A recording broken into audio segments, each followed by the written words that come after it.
Este proyecto ha sido ganador del Fondo de Fomento Concursable para Medios de Comunicación Audiovisual, un mecanismo de fortalecimiento de la pluralidad de voces y subsidiado por el Ente Nacional de Comunicaciones, bajo la licencia del Creative Commons, atribución Compartir Igualdad 4.0 Argentina. Para mí la primera palabra es una radiografía de la realidad, el conurbano. Vos recorres el conurbano y no te miente. Te pueden contar en la televisión, en los medios, fake news, pero vos recorres el conurbano y entendés la vinculación de esta república con Latinoamérica toda. Así que realidad sería. Con todas sus amplitudes podés pasar por una ciudad pequeña que parece un principado a una orilla donde hay gente que nunca le dieron un micrófono para que hagan sentir su voz. Personas que han sido ignoradas históricamente. Y entonces entre esa amplitud de cuestiones que tienen que ver con clases sociales, eso también está en el conurbano. Por eso digo que es real, porque podés encontrar un country al lado de una villa miseria. Después sí, un ni podría ser otra palabra, que no es ni el interior ni el centro. No somos. No nos pueden encasillar. Los del interior nos creen de capital. Y los de la capital saben que no somos del interior, pero no somos ellos. Entonces somos un no lugar. Y eso también nos complica. Porque en vez de ir a estudiar a La Plata, como nos correspondería por cuestiones de protocolos políticos, vamos a estudiar a la Ciudad de Buenos Aires. Incluso la Ciudad de Buenos Aires tenía universidades en el conurbano hasta hace poco, en la que yo estudié, por ejemplo, en el CUM de la UBA en Merlo. Pertenecía a la UBA, hacías el CBC en Merlo. Y entonces esa cosa de que no sos ni del interior y que no sos del centro, y te deja como una situación donde hay que construir mucho, porque hay mucha población, pero los grandes museos que concentran cultura están en la capital federal. Y de pronto, si te tenés que ir a un museo que concentre cultura y que haga un concurso de pintura, te tenés que ir recién a Luján, que sería ya para mí el interior. Luján todavía no es conurbano, aunque está muy cerca del tercer cordón del conurbano, de la ruta 24 que va de José C. Paz como para el lado de Marcos Paz. Esta ruta 24 que pasaría por detrás de Cascallares, por ejemplo, ¿no? Es como ya va lindeando cosas donde cantan los gallos y se ve algo de ganado y algún tambito, pero en realidad se mezcla con la urbanidad y con algunas fábricas propias del segundo cordón o del tercer cordón. Y otra palabra que podría definir conurbano es, aparte de extenso y por momentos interminable, porque si vos arrancás en una caminata, una pedaleada, una recorrida para entender el conurbano y arrancás con la costera, por ejemplo, y te haces el viaje entero, wow, yo creo que cualquier turista pide bajarse en la mitad. Arrancás en San Isidro y tenés que terminar en La Plata, recorriendo toda la ruta provincial 4. Es interminable. Yo lo comprendí una vuelta, esa idea interminable, y donde realmente el paisaje no se modifica y se replica, como cuando el correcaminos persigue al coyote, o al revés, el coyote al correcaminos, que vos ves que la escenografía de atrás siempre es el desierto. El conurbano interminable se repite como escenografía. Y claro, vas por ahí cruzando un arroyo, después por ahí atravesás un río, después volvés a atravesar otro arroyo, y después otro puente y una línea de ferrocarril, después otra línea de ferrocarril, después otra línea, después una ruta nacional, después otra ruta nacional. Cruzás por arriba de ese conurbano un montón de vías, avenidas, rutas y la geografía misma de este humedal donde está montado el conurbano bonaerense, lleno de lugares que se inundan, barrios que se llaman La Palangana, la antigua Laguna, la antigua Cañada, el arroyo Las Catonas, Reconquista. Suena conurbano. Suena conurbano. Warning Radio. Periodismo, identidad, territorio. Warning Radio. En este episodio de Suena conurbano, Warning Radio, Hernán Budapest, artista plástico. ¿Te pintó alguna vez hacer como guía de turismo? Decir, bueno, a ver, me voy a hacer una recorrida por el conurbano, así, onda turista, o guía de turismo. Me pasó de comenzar con gente del extranjero, latinos o españoles, una recorrida desde el conurbano. Gente por ahí contrataba un servicio privado para ir, por ejemplo, al Tigre o a la capital. ¿Los metiste en el Sarmiento? No, pero sí me acuerdo alguna vez subimos al subterráneo, subimos a al tren de la costa, subimos a un tranvía histórico que funcionaba en Caballito. Eso de subir a los transportes públicos a veces a gente que viene de otros lados les llama la atención. Aunque también me llama la atención que hay una generación hoy de personas del conurbano bonaerense que por comodidades, porque apareció la bici, la moto o el autito o el colectivo que va a todos lados y ya por ahí no se subieron al ferrocarril y por ahí tienen 20 y pico de años. Y no curten el ferrocarril. Para mí el ferrocarril es una de las explicaciones del conurbano porque fue la manera de empezar a extender la capital hacia la afuera. Si no hubieran estado los trenes y luego los tranvías, el conurbano no se hubiera ramificado tan rápidamente allá por 1860 al 1900. Es más, te vendían los terrenos en el conurbano diciéndote qué ferrocarril te llevaba y hasta qué tranvía te podía llevar hasta tu terreno que acabas de comprar, las inmobiliarias. Y eso de transitar turísticamente no sé si sería posible, uno lo puede intentar, pero cae en lugares comunes medio berretas. Porque una de las explicaciones que más me gusta de Chico Buarque es que en los conurbanos no existen los turistas. Es otra de las cosas que podrían definir. No existe un hotel para turistas. Sí existen pensiones para viajantes, para gente que trabaja, pero no existe en el conurbano un hotel turístico. Y si existiese como un Howard Johnson por ahí, probablemente está al lado de una ruta nacional donde el turista no ve el conurbano e intentan no mostrárselo. Como pasa en las grandes ciudades del mundo, donde de pronto no se ven los barrios más humildes y te tratan de mostrar esa especie de réplica de ciudad donde no sabes si estás en Miami, Cancún o no sé qué, o Puerto Madero. Creo que por ahí irían las cosas, ¿no? El ni una cosa ni la otra, la realidad para entender. ¿Querés entender? Bueno, vení, vamos a caminar. Y después esa cosa inmensa. Ahí definiríamos por ahí un poco el conurbano. Metiéndonos en este concepto que hablaste recién del tema de la geografía y que te imaginabas el conurbano como una estrella. Ahondemos un poquito Para más. mí el corazón del oeste, vuelvo a referirme a cuestiones históricas. Los cruces de caminos terminan siendo corazones, porque es donde convergen los tránsitos de las personas, se arman mercados, lugares de intercambio, etc. Y hay un cruce de caminos muy fuerte, que es la ruta provincial 4, que es el camino de cintura, que pasa por Morón y que es atravesada desde esa manera por la antigua ruta 7, hoy acceso este, o la antigua ruta nacional 7, que se convirtió en ruta provincial 5, que es Rivadavia, digamos. Ese antiguo camino real, por donde alguna vez escapó Cisneros con el cofre con monedas de oro hacia Luján, ese camino real fue transitado, me imagino, en principio por querandíes y después claramente por bueyes, carretas, carretones, diligencias, galeras. Y ese cruce de camino para mí hoy es el corazón del oeste, y si me lo tengo que imaginar estrellado y bueno, hacia el norte, para el lado de San Miguel, donde yo creo que la gente de San Miguel se sabe del oeste, se siente del oeste. Claramente hay toda una cultura ligada al rock, con Divididos, con Los Piojos, con La Franela, que están acá nomás en Palomar y Ciudad Jardín. Eso claramente es parte del corazón del oeste.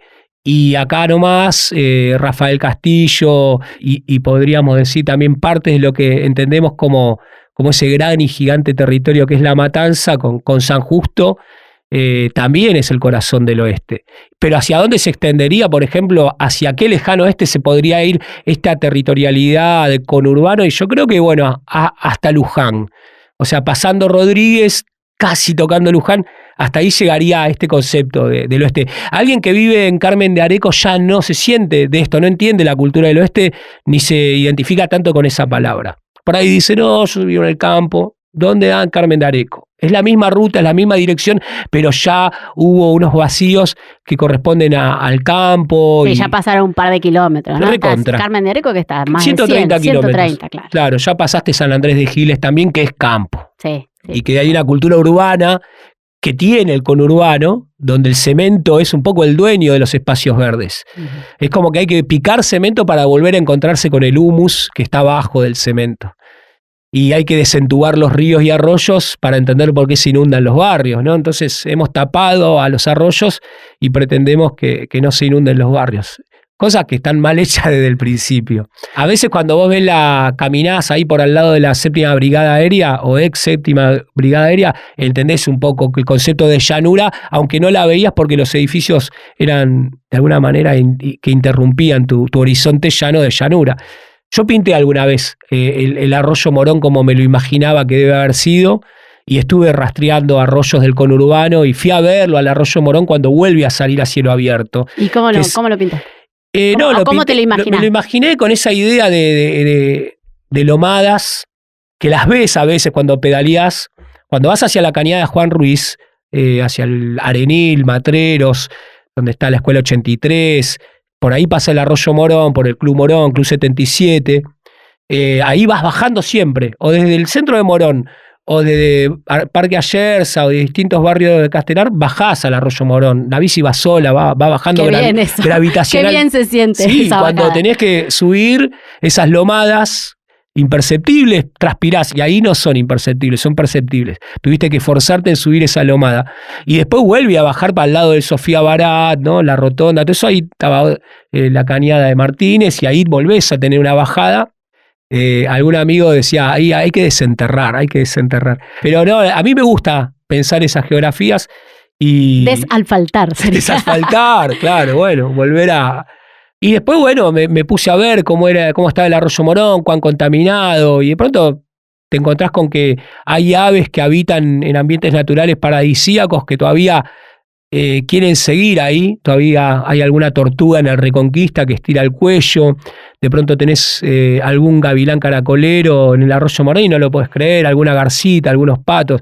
Y eso a mí me encanta todavía, que siga existiendo. Por eso también no te digo que milito, pero voy a acompañar siempre la idea que haya reservas urbanas, para poder entender eso, no se termine de asfaltar todo. Y todo el tema de ahora que las mencionaste, las aves, vos tenés un vínculo ahí especial porque, bueno, un montón de cuadros tuyos hay aves. Sí, pero es un vínculo más poético. Quizás las aves nos vuelven a reconectar con el niño que siempre quiso volar o siempre quiso ser libre, y entonces como las aves tienen eso. Siempre odié las aves enjauladas, nunca tuve una gomera, y eso es un poco cultural, ¿no? Porque podría haber tenido una gomera, una hondera tipo Piluso o el Chavo del Ocho, pero no me lo permitieron, y entonces aprendí que no iba a esa.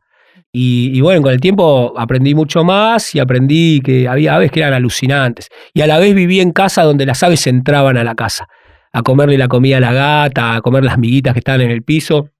Y ahí me fui como sintiendo acompañado por esos bichos, y hoy todavía tengo esa suerte. Me voy a laburar al taller de Rodríguez, donde planté un montón de árboles. Y está bueno, planté hasta en las veredas de los vecinos, ¿viste? Ya generé ahí un verde copado. Y vienen cada tanto unos bichos alucinantes, vienen, no sé si me va a salir bien el nombre, pero es el zorzal cancionero, es silba diferente. Mucho más rápido y continuo, y aparecen en bandadas y se van. Mientras que el zorzal de las mañanas está siempre, ¿viste? En cambio, el zorzal cancionero viene, o músico que le dicen también, y está todo el tiempo y como una especie de aturdido de silbidos y se va. Te aturde y se va, te saluda. Sí, te vuelven, te hacen cosquillas en los oídos, no te vuelven loco, pero te hacen ahí como, te meten en una y de pronto vuelta el silencio, alguna calandria. Y por supuesto los chimangos. Cuando yo era chico, los chimangos no existían, tenías que irlos a buscar a Álvarez. Yo cuando vi un chimango pensé que era un aguilucho. No, se parecen definitivamente, pero dije, wow, esto no lo había visto nunca. Y hoy los chimangos están acá en Castelar, ¿viste? Y manoteando bolsa de basura, y me encanta. ¿Y por qué eso? Y tiene que ver también con todo lo agrotóxico, ¿no? Como que en el campo quedaron menos gusanos, semillas no bien habidas, y los bichos no son si se vienen a acompañar, a comer acá, que hay frutos, hay frutales, hay de todo. Entonces hay una repoblación de aves que antes no veíamos, que están en la ciudad, buscando así como recovecos. Así que no es que la tengo re clara con las aves. Dibujé un montón de aves diferentes, hice un montón de cosas ligadas al librito, intervenciones urbanas, cuadros, y amigos míos me ayudaron con todo lo que tiene que ver con lo biologicista. Y a la vez lo propusimos como una cosa como para que los niños pinten, para que las niñas pinten también, recorten y jueguen. Y entonces el librito de revista se podía desarmar y terminar convirtiéndose como en láminas. Y a la vez una concientización también, ¿no? De época. De que, bueno, cuidemos a los bichos. Tal Y cual. cuidémonos a nosotros mismos. ¿Qué representa, Buda, el arte, la pintura para vos? Y para mí son dos cosas fundamentales, que es la comunicación por un lado con el otro, esa necesidad de dejar como una especie de mensaje adentro de una botella sabiendo que alguien en algún momento va a abrir la botella y va a conectar con eso que hiciste. Por más de que no haya nadie. Porque en la pandemia también me pasó de percibir esa cosa como el grito en el medio de la soledad, a dónde llegará. Y lo estoy laburando todavía. Entonces, a veces también percibo que el artista se encuentra por momentos en una instancia de mucha soledad, donde todas las personas están mirando para otro lado y como que eso, en principio, pareciera que no es visto, apreciado, respetado. Y que después, bueno, en algún momento alguien va a girar la cabeza, lo va a escuchar, lo va a ver, o lo va a entender, lo va a querer sentir o interpretar. Y después también el arte tiene esa otra cosa de expresión y de catarsis, que te ayuda a una limpieza interior increíble. Entonces, por ejemplo, aseguro que el arte te puede ayudar a atravesar los peores momentos que te puede regalar la vida. O sea, básicamente se te viene la parca y vos con un pincel en la mano podés llegar a entender por qué vino y se fue y se llevó a uno de tus seres queridos. Y con un pincel en la mano por ahí no tenés que tener el teléfono del psiquiatra o del psicólogo o del farmacéutico para que te ayude. Con el pincel me pasa eso, ¿no? Que me voy, me encierro, pinto, me limpio, hago catarsis. O sea, ¿realmente sentís cuando vos pintás que algo interior Sí, se hay veces que me transforma? voy retruncado, me voy todo gris, y no porque uno esté en el conurbano, pero me voy al taller y, Bueno, porque y tenemos días. que estamos gris. volvé lleno de colores. Y a la vez hay una cuestión también que lo podría analizar alguien más profesional del palo de la psicología, que es también hay una cosa de realización. ¿Viste? No es lo mismo. Bueno, sí, se parecería quizás a una emoción parecida al haber logrado algo. O sea, cuando vos tenías una página en blanco y de pronto aparece un poema o un escrito o un ensayo para una novela, o ibas a caminar y al final con esa caminata llegaste a un lugar que nadie imaginaba, llegaste hasta ahí, zarpado. Bueno, el cuadro es un poco eso, la obra, la pintura es, no había nada y de pronto hay algo. Y si te gusta a vos, ya está. No le importa a nadie si le va a gustar a otro. Ahora, si de pronto tenés 200 cuadros que te gustan a vos solo y a nadie le gustan, es fuerte eso. No sé cómo lo manejaría. Me estoy preparando quizás para eso. O sea, hasta ahora tuve suerte. Porque entendí también que el arte era comunicación. Entonces también pinté para charlar a través de eso. Para saber que el otro se iba a meter adentro y iba a ser interpelado por esas palabras no escritas, sino pinceleadas, ¿no? Porque si vos pintás, por así decirlo, un ser que vos claramente ves que es antropomorfo, no sabés si es hombre, mujer, monje o guerrero, si es una niña o una viejecilia, pero todo eso te interpela, o sea, estás ahí tratando de descifrar qué le pasa a esa personita que está ahí en el medio de la nada, atrás casi viniendo de las montañas. Y si entras en esa, es como si entraras como en una parte de una película que te van a contar. Ujú. Y entonces, como hay comunicación, muchas veces hay como una especie de conexión con el otro y el otro por ahí se copa y dice, yo una vuelta me sentí así. Uda, quiero un cuadro así. Y bueno, ahí, llévatelo.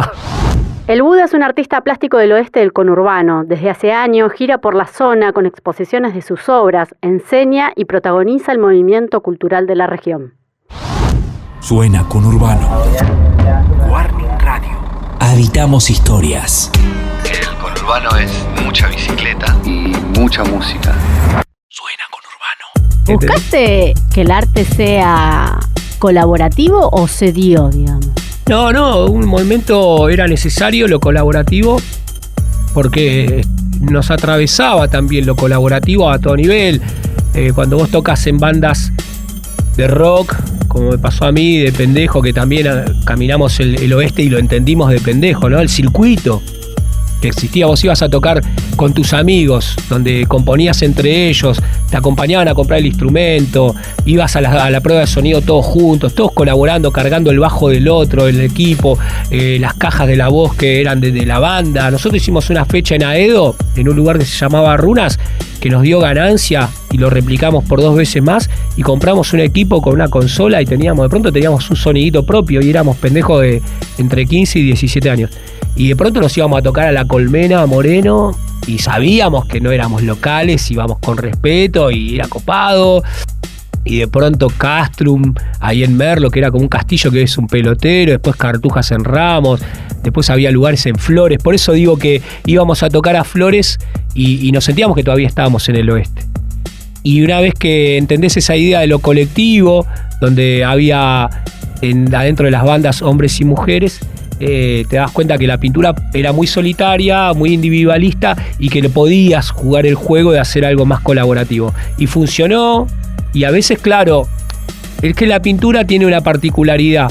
Hay como un abanico de estilos mucho más amplio y entonces es mucho más difícil alguien que viene del tango y que viene otro que viene del folclore, otro que viene del heavy y otro que viene del pop, que armen una banda juntos. Entonces en la pintura pasa eso es lo dificultoso, que uno viene de una academia, otro es más de formación callejera, entonces que todos converjan en un mismo mural, hay que hacer un esfuerzo de mucho amor, y vale la pena, ¿no?, hacerlo. Pero a veces las exigencias artísticas del público, donde podría sentarme yo en ese público, no hablo de un gran público erudito, hablo del nene que de pronto mira y dice, che, están haciendo cualquier cosa estos. Claro, porque los estilos hacen que alguien le ponga mayonesa y que después le eche dulce de leche. El riesgo que se corre es alucinante y esa es la vanguardia y ese es el hecho artístico, el riesgo. Quizás el resultado, bueno, habrá que ver. Pero libre imaginación. Que me parece que confundimos todo el tiempo, queremos todo el tiempo el final de los finales. ¿Entendés? Queremos todo el tiempo el placer del final. La obra terminada. Claro, y que sea para el Louvre, encima, para Europa. Mientras que nos estamos olvidando que en un conurbano se necesitaría un arte colaborativo porque es tan inmenso que la gente tiene que juntarse para conocerse e intercambiar ideas, porque las ideas hay que irlas a buscar muchas veces afuera del conurbano, porque nos hicieron eso, que los centros, las casas de altos estudios, primero las pusieron en las ciudades que no eran del conurbano, recién ahora aparecieron universidades en el conurbano. Uh-huh. Cuando yo era pendejo, en Morón la única universidad que había era privada, y bueno, ahí tenés la de Hurlingham, tenés Loma de Zamora, tenés La Matanza, es otro el panorama. Moraleja, creo que sí, que el arte colaborativo es alucinante. Hoy por hoy, desde la cultura que estamos viviendo, hay una cosa muy, muy fit, como dicen en la música. Como que fulanito colaboró con fulanito. Y a mí a mí me copaba más esa cosa horizontal del llano, que los de abajo pintan todos juntos. Y si alguien sabía un poquito más, deja que suceda. Es como entregar una pelota por primera vez en un lugar donde nadie juega a la pelota. Y el arte es juego. Y si el pibe comprende que en el juego y la diversión viene una pibita y siempre había querido pintar y no le habían dado los pinceles y de pronto tiene los pinceles y pinta y le gusta. Bueno, a mí me pasó eso. De chico entendí el arte como un juego. Y hoy todavía cuando me pongo, que me obligan a hacer algo... ¿Empezabas a pintar así de pibe? ¿De chiquito? ¿De chiquito pintabas ya o...? Sí, porque mi hermano era un crack y tenía amigos que eran unos crack dibujando y era juntarse a jugar y cuando oscurecía por ahí tomábamos la merienda dibujando y con la tele prendida pero nadie miraba la tele, dibujábamos y había amigos míos, yo los invitaba a dibujar a casa, che, pará, estoy re aburrido y claro, eran de otro palo, digamos, les gustaba otras cosas, pero no, les encantaba dibujar. Y mi vieja lo fomentaba también, se hacía la sota, pero veía que había algo ahí y traía lápices, papeles y todo el tiempo. Mi vieja era muy buena dibujando y pintando. Entonces también uno lo tenía como naturalizado. Y a la vez estaba bueno porque por ahí yo me daba cuenta que había cosas que no me gustaban y por lo tanto no me salían. Eso es algo importantísimo. No dibujes al Pato Donald, dibujá un pato. Claro. Yo dibujaba el Pato Donald y me salía el Pato Lucas. Tu propio Pato Donald. Claro, era el Pato Lucas. Entonces, como yo veía que quise hacer el Pato Donald y me salía el Pato Lucas, me entré a caer de la risa de ese juego que era copiar. Después de mucho tiempo entendí que la copia era algo que no era tan aplaudida realmente. en el mundo del arte. Pero tardé. Esa era una fake news. O sea, de chico te dice que la copia es alucinante. ¿Entendés? Uy, mirá qué bien, copió a Mickey, está re bueno. Te salió igual. Te salió igual. Bien, lo lograste. Y no te enseñan a crear, imaginar mundos. Te enseñan primero a copiar. Y eso, a mí, por suerte, como que me gustó jugar haciendo mula. No me salía a copiar, no copiaba y seguía pintando y hacía miles. Y mi hermano copiaba increíble. Y hoy mi hermano está ligado a otros rubros de los artes visuales, ¿viste? Al diseño, a otras cosas. Por lo tanto, si le encargan algo en un color que a él no le parece, por ahí no se frustra. Ahora vos me venís y me decís que haga un árbol con el tronco marrón y a mí ya me bajaste el ánimo. No, yo lo quiero pintar lila el tronco. ¿Entendés? No quiero pintar marrón. ¿Cómo me vas a decir de qué color pintar el árbol? Me pasa, es lo peor. Cruzás, claro. No, para eso voy a lavar los platos. No, limpio el piso. O sea, no me es un trabajo tan deserotizante y tan feo. O sea, no lo hago.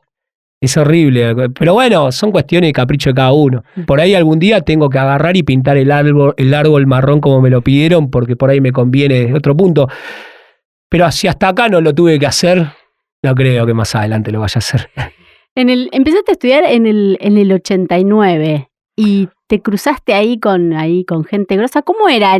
¿Cómo fue meterte en el mundo de la cultura? O sea, ¿ya había un camino allanado? Decías, no, che, acá falta todo por hacer. Mira, es como que yo estaba atento. Más de chiquito, antes del 89, iba por ahí a muestras de arte que existían en el oeste, porque mi vieja pertenecía a una asociación que era AMAP, que era Asociación de Artistas Moronenses.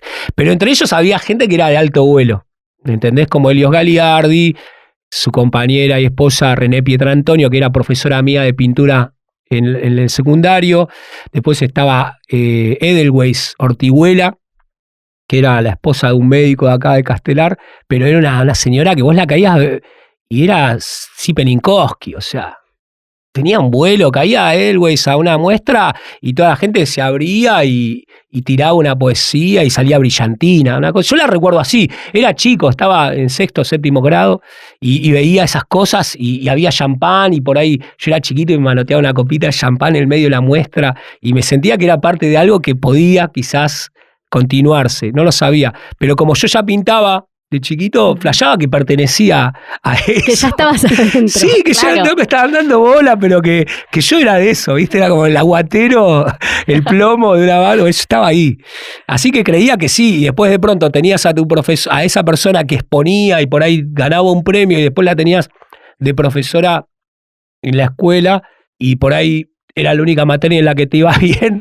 Entonces más o menos confiabas en que podía pasar algo en el futuro, viste que alguien alguna vez te iba a tirar una buena. Y después también me conecté con mucha gente del palo del arte que la tenían re clara y que estudiaron mucho y se rompieron la cabeza en lo académico, y ahí también me di cuenta que el arte se podía ir abrevando y aprendiendo desde otros lados, viajando por el mundo y esas cosas. Así que un poco en vez de pagar una universidad había que salir a viajar y ver. ¿Viste? Porque también hay cosas que están muy mitificadas y otras que realmente se te caen las medias cuando las ves. Y te pasa lo que a todo el mundo. Te llegás a marear, hay museos que están tan buenos y hay tanta fuerza en lo que se hizo que te agarra un mal ahí que es como te abruma. Es alucinante.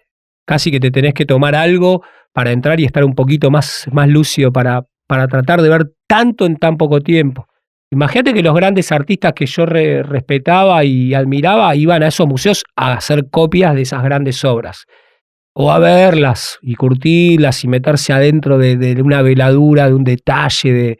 Y no, recorrí un montón de cosas y me quedan pendientes. Y seguiré yendo. A veces me aburro un poco porque me presto atención a otras cosas, pero después hago el esfuerzo de volver a ir. Y ahora últimamente estuve pedaleando mucho por la ciudad. Empecé a entender también esta especie de hermandad entre ciudades dentro del conurbano. Entonces esto de salir de Castelar, atravesar Ituzaingó, llegar a la Estación de Libertad, que es otro ramal de ferrocarril, después de ahí ir a Paso del Rey, llegar hasta el Reconquista, tratar de entender el cauce del río ahí, después agarrar un mapa, ver dónde el Reconquista finalmente llega al río Luján, allá en Tigre, y imaginar también cada inodoro que va dejando las cloacas a cielo abierto en esos ríos donde antes mis tíos se bañaban.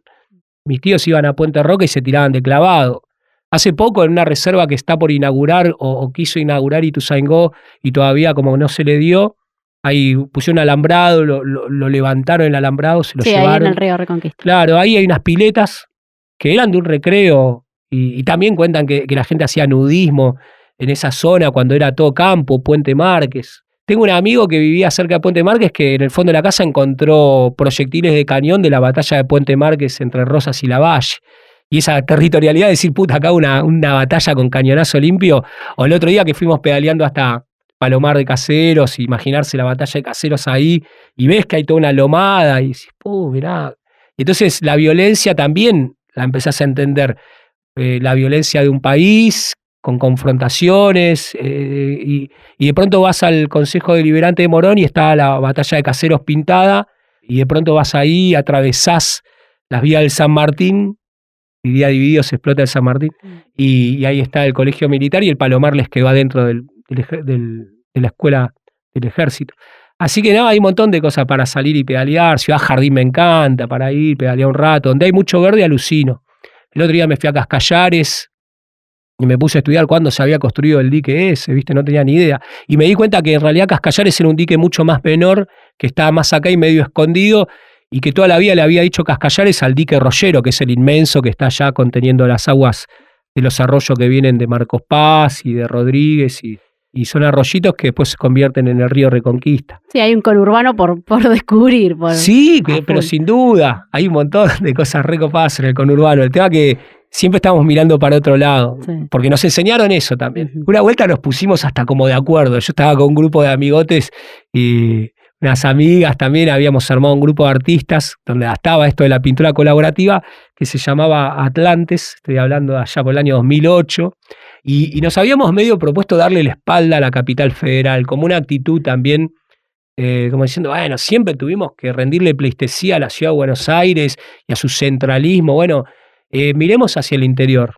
Y bueno, y funcionó también, porque a eso te obliga a girar en 180 grados y mirar otra cosa y tratar de enamorarte de tu territorio, y ahí surgieron palabras de la mano de Atahualpa Yupanqui como la patria chica. Atahualpa decía, no le canten a las grandes cosas, como puede ser la luna tucumana o lo que sea.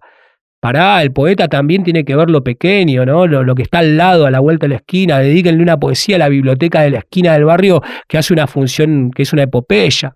Yo cuando veo que la gente planta árboles en las puertas de las casas, digo, esta gente se va a quedar. Y esta gente se va a enamorar del lugar. Vas a la Patagonia, donde falta el agua y hay mucho viento y los árboles no crecen por sí solos y hay que cuidarlos y quererlos, y ves de pronto Comodoro Rivadavia, donde no hay árboles. Y donde de pronto hay gente que se quedó, que no vino por el petróleo y se fue a los pocos años, que vino para quedarse, hay árboles y hay jardines, porque hay un cuidado, porque hay un querer, una querencia. Entonces me parece eso, que el conurbano para mis abuelos fue una tierra de oportunidades y una tierra sanadora, porque mi abuelo era asmático y allá se incineraba, en la ciudad de Buenos Aires se incineraba la basura.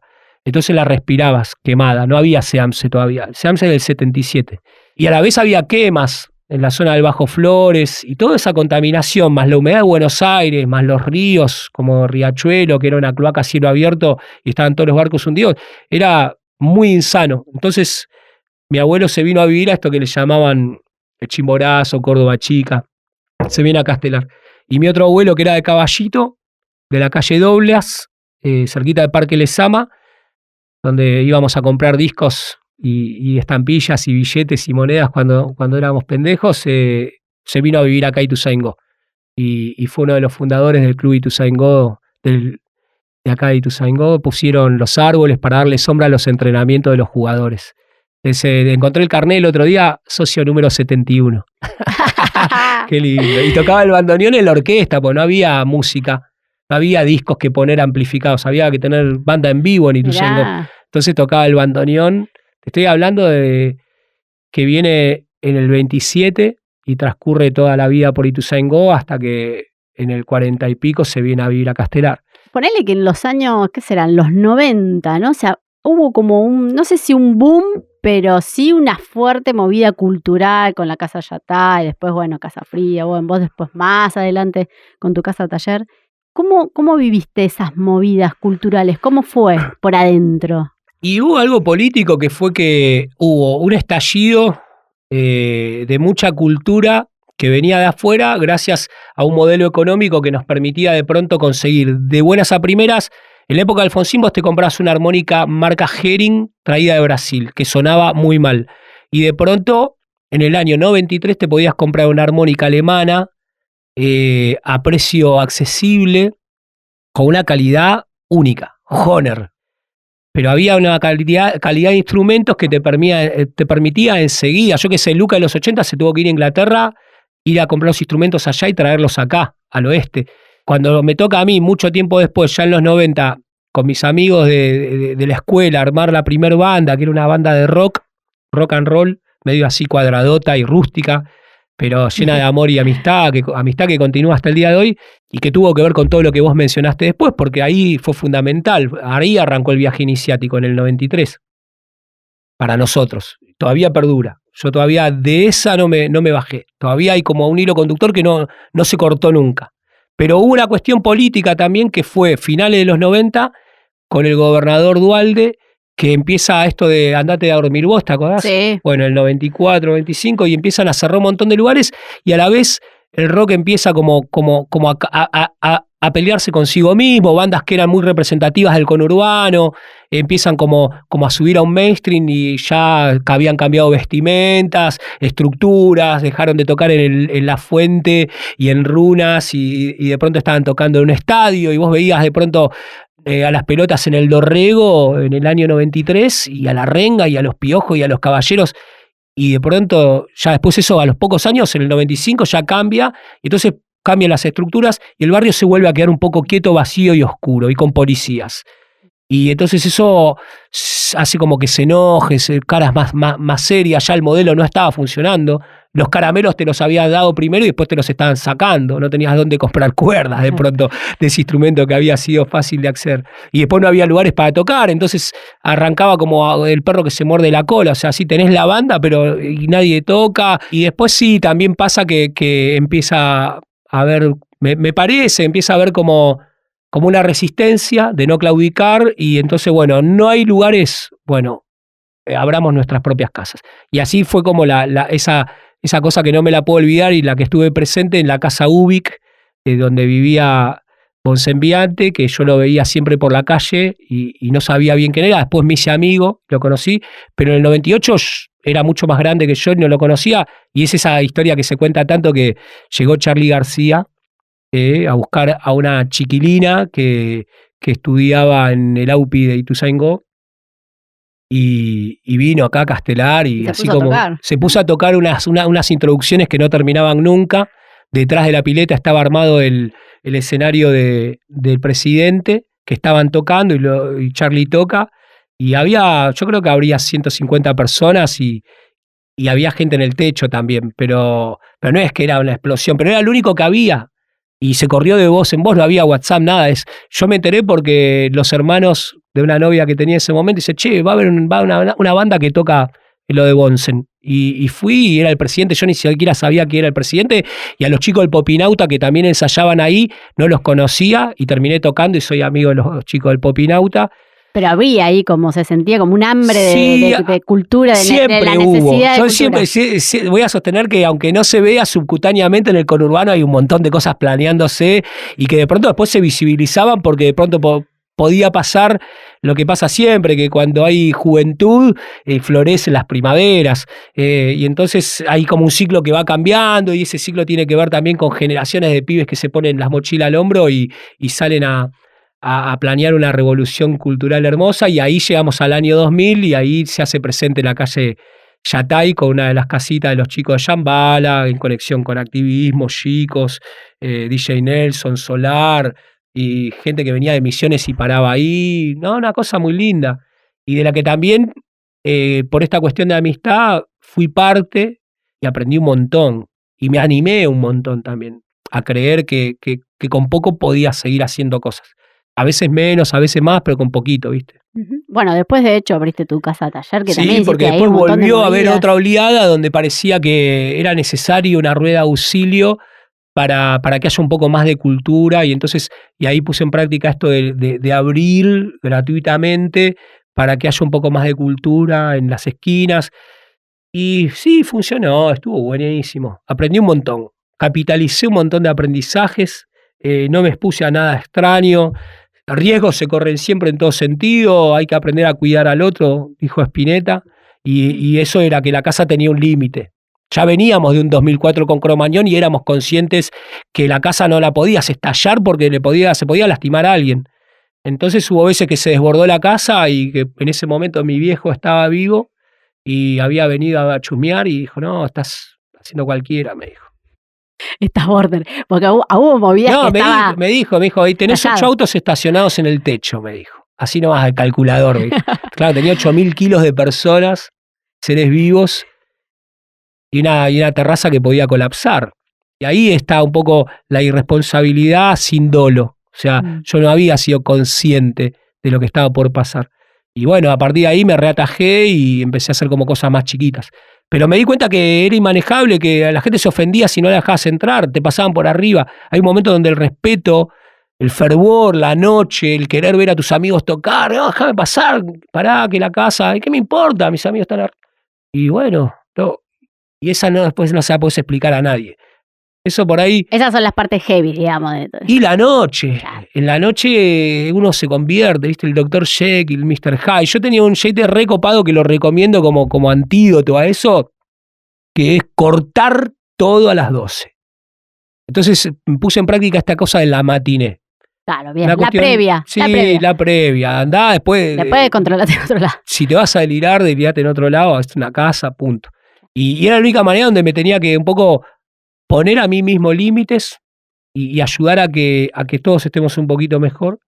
Y bueno, y nunca hubo nada malo, nada. Fue hermoso, fueron como 6 años de abrir la casa de manera gratuita y que todo funcionara muchas veces mejor de lo que esperaba. Desde su casa taller, el Buda abrió espacios para exposiciones de artistas plásticos, fotógrafos, diseñadores y diseñadoras, poetas, hizo recitales de bandas y fiestas. Artistas de todo tipo de la zona oeste y de todo el país pasaron por ahí. Las ciudades suenan. Esta locura que es el conurbano. Las historias viven. No podría pensarme de vivir en un lugar más tranquilo.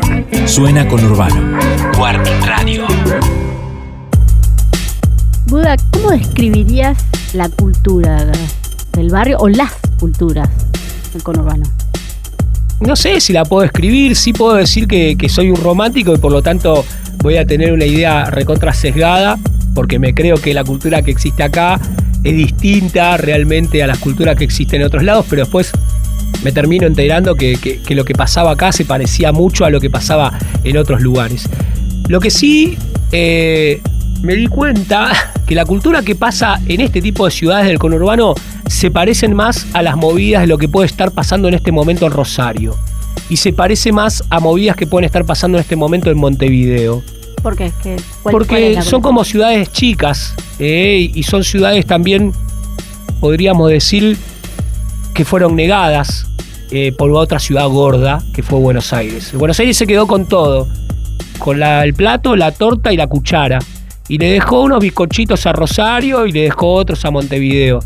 Y cuando empezaron a surgir ciudades un poco autónomas, con industrias propias como la Cantábrica, que tenía de pronto, desbordaba de empleados, dicen que era una monstruosidad, y de pronto donde la estación de Morón casi que le empezó a jugar al truco a la estación de Once, por la cantidad de corte de boleto que tenía, Buenos Aires dijo, epa, mirá, Morón, puta. Y entonces se pusieron gordas también estas ciudades y empezaron a tener cultura propia. Incluso llegaron a venir personajes de otros lados a ver también qué estaba pasando acá. Pero en definitiva también me parece que una de las cosas, uno de los tatuajes que tiene la cultura local es que tiene aguante porque le dieron poco aire. Es como que siempre es una brasita en el que se puede cocinar, es un fueguito que calienta un poquito, pero hay que acercarse mucho, hay que soplarlo, hay que mantenerlo, hay que cuidarlo. No hay recursos materiales, sobre todo humanos, seguro que sí, pero también tenemos mucha fuga de cerebros. Te diría que en estos últimos tiempos los artistas más grosos que dio el oeste hoy están operando en otros territorios, porque en otros territorios hay otra apertura, hay otros recursos, hay otras alfombras rojas que te hacen laburar con más comodidad. Y ese descuido que tenemos con los propios es una cuenta pendiente. ¿Por qué? Porque acá nos acostumbramos a hacer todo porque sí, por el aguante, por el mate, por el abrazo, pero hay un momento que no podés vivir del amor, ¿viste? Y dijo Calamaro. Claro. Necesitas otra cosa más. Claro, entonces se da esa fuga de cerebros. Entonces decís, pero fulanito era acá de Morón, pero se fue, ¿viste? No sé, no pudimos ni mantener el Cielito Récord como un lugar, no le pudimos ni mantener el nombre, digo. Yo creo que en otro país se estaría visitando el Cielito Récord como un lugar icónico. No se puede creer que los mejores discos se grabaron acá en el oeste. Tipo museo de pero rock. Pero sí, no me hagas soñar enojado. Te la tiro como una idea. Sí, lo hablamos el otro día con Dani Suárez eso y no podíamos creer. Pero es eso, hay un tatuaje que es el aguante. Y hay mucho aguante. Y hay gente hermosa que hace cosas increíbles. Y, por ejemplo, dentro de las cuestiones que estaría súper bueno que exista en el futuro, que yo ya lo estoy soñando hace un montón, que haya una colección de arte contemporáneo donde alguien atesore lo que está pasando hoy para que dentro de 20 años lo podamos contar y explicar. Una especie de curaduría hacia el futuro. Compro hoy, atesoro hoy, porque esto va a haber que contárselo a alguien en algún momento. La Casa Yatay se demolió y hoy es un edificio sin onda. Uno más. Se perdió también algo. Y en la Casa Yatay pasaron un montón de cosas. Sí, sin duda, sobre todo se aprendió un montón, pero hoy ya quedará perdida como en un mito para algunos o algunas. Algunas personas recordarán, se quiso hacer un documental, no hubo recursos. Había de todo, de ideas, materiales, memorabilia, no hubo recursos y a nadie le interesó tanto. Y está bien, bueno, yo ya estoy acostumbrado a eso.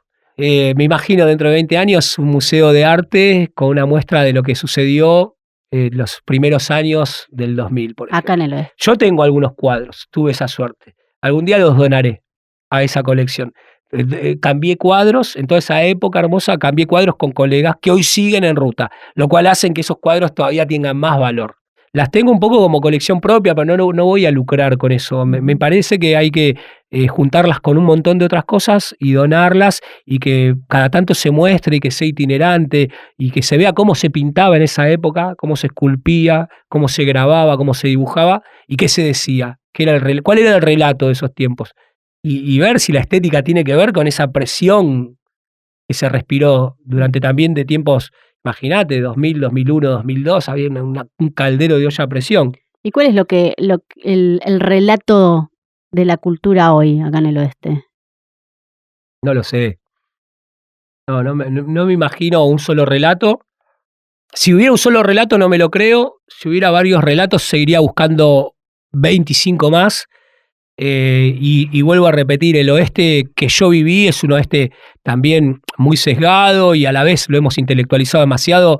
Hay que ver qué piensa hoy un pibe de 20 años del oeste actual. Por ahí yo me salgo a pedalear por entre medio de los arroyos y hay un chico ensayando cumbia o haciendo una batalla de gallos al mismo momento en una plaza del conurbano cerquita donde yo paso pedaleando y el pibe está agitando rimas. Entonces son múltiples momentos culturales que se van mezclando.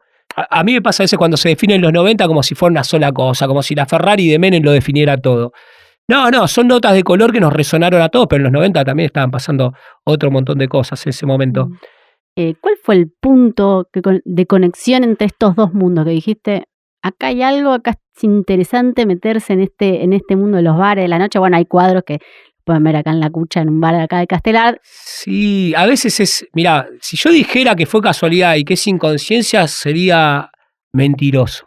Habría que ahora, que uno por ahí está sentado acá y charlando, darse cuenta que hay toda una cosa que te viene bajando. Si vos de pronto eras pibito, y estamos hablando que no eras mayor de edad, y habías entrado al Tortoni, y te habías dado cuenta que ahí se juntaba la gente que admirabas, como Alfonsina Storni, Quinquela Martín, que había cantado Gardel, que se estaba haciendo el programa de Dolina todas las noches en la parte de abajo del Tortoni, donde antes y después, y en el durante, siguió habiendo cultura en un café-bar, que después empezaron a aparecer los bares notables en el 2000, donde de pronto te diste cuenta que en los bares había rock, pero era todo auditivo y nada visual, y había fotos por ahí de Hendrix o de Bob Marley, pero no había todavía, en los bares, te lo aseguro, no había un arte así.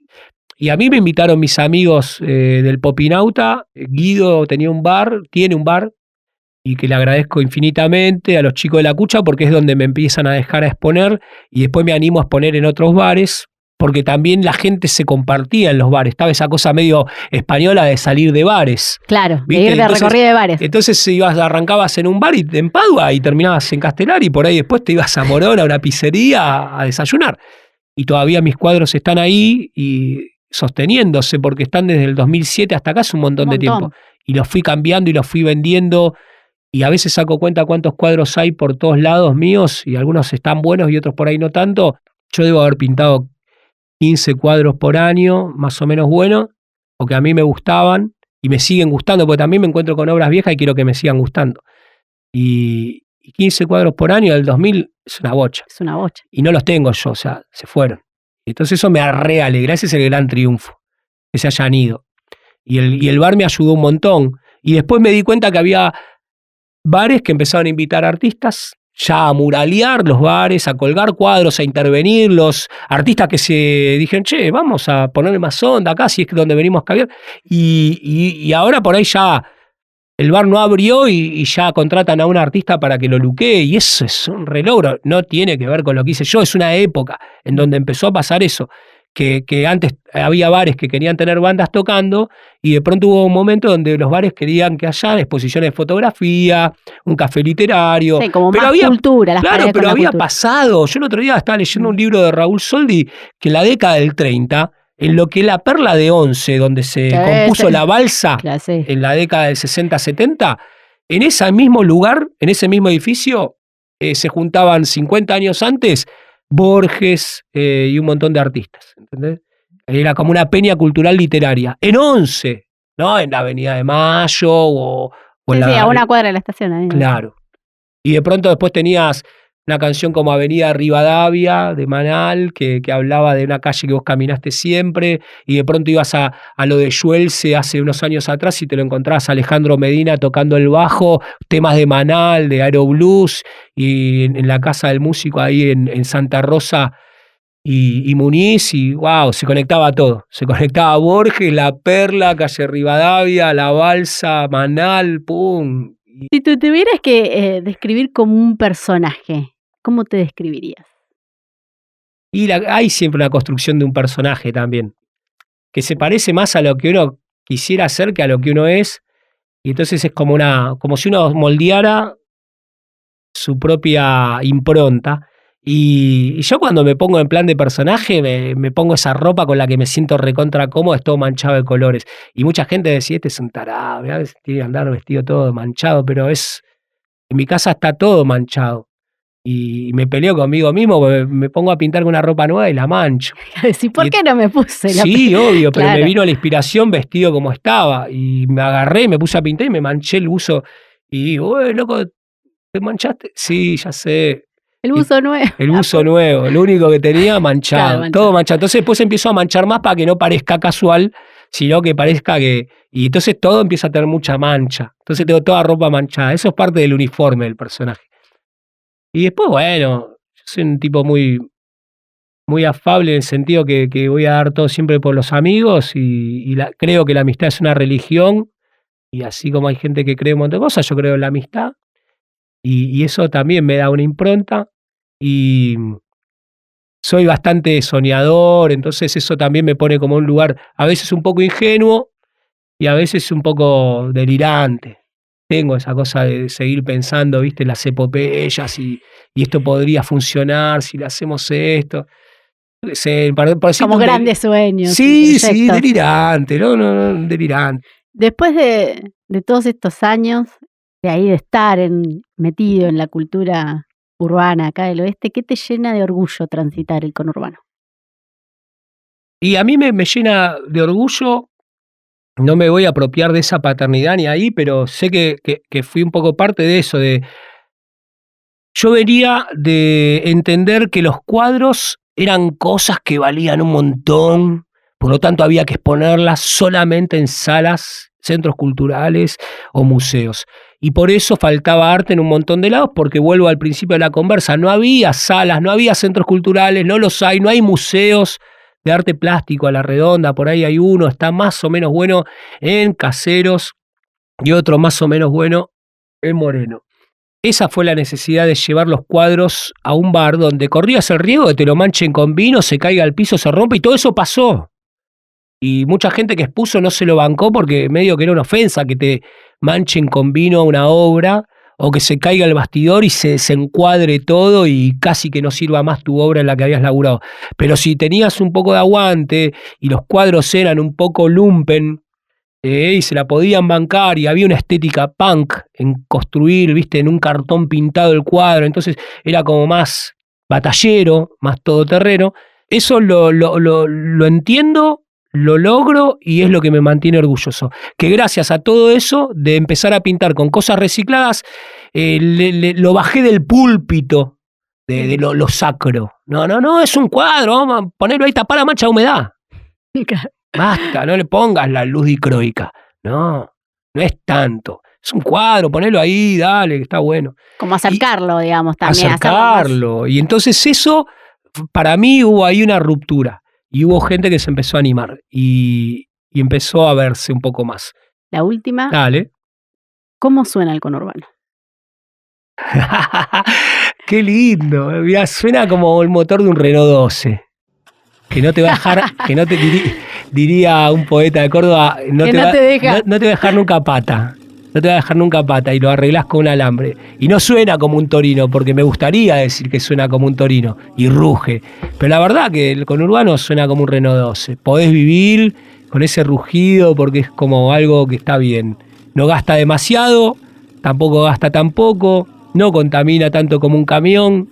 Es un lugar donde también coexiste mucha gente de lo que sería clase media, pero el Renault 12 también lo vimos haciendo otros quehaceres, ¿viste? Una vuelta yo tenía un Renault 12 y veo gente cartoneando un Renault 12 y recordaba a mi viejo con un Renault 12 y me imaginé que gran parte de la Argentina en algún momento se sentó en un Renault 12 y en el conurbano claramente. Así que sí, ruge como el motor de un Renault 12. Gracias, Buda. Gracias a vos, Maite. Suena Conurbano Warning Radio es una producción de FM en Tránsito y Liquidambar Studio. Producción general, Patricio Enciso Riveros, Emiliano Matina y Cecilia Kafka. En la conducción, Maitena Sánchez Cataño, Belén Tenaglia y Julieta Urdinola. En la edición, Ricky Durán y Ramiro Ruffini Vaz. Operación y grabación, Antonella Carbone y Santiago Lambach. Nos escuchás en FM en Tránsito y en Spotify. Nos podés seguir en todas nuestras redes como FM en Tránsito y Liquidambar Studio. Este proyecto ha sido ganador del Fondo de Fomento Concursable para Medios de Comunicación Audiovisual, un mecanismo de fortalecimiento de la pluralidad de voces y subsidiado por el Ente Nacional de Comunicaciones, bajo la licencia del Creative Commons, Atribución Compartir Igualdad 4.0 Argentina.